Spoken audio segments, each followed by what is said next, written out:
We homeschooled through, and she just turned 19 this past May, and she graduated from college on her 19th birthday.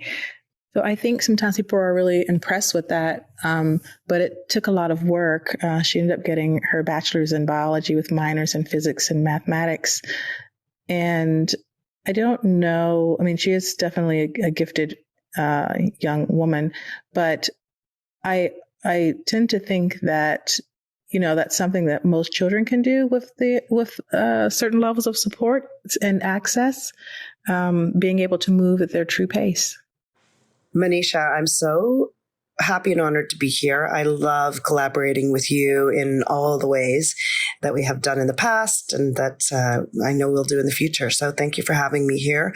I'm happy to answer any questions that I can, as definitely homeschooling and what I would call independent learning is a passion for me, for children and for lifelong learners as adults.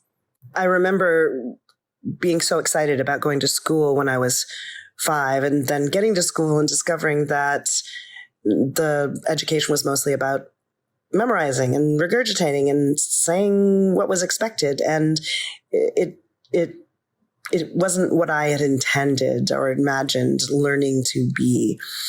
So even though I went through public school for most of my life, I wanted something different. So when I had kids of my own, I always wanted them to be engaged with learning and passionate about it and to maintain that in their lives. So when my eldest child started reading very young at around 2, a little bit older than 2.5, I realized regular education was not going to work for that child. And so started looking for other ways to have them be engaged and be excited about learning. And in fact, that child started out in a special private school for gifted kids, which I think is an awesome school and was very successful for many people, but it was extremely expensive and didn't always, it just didn't always meet my own needs for very customized and independent learning.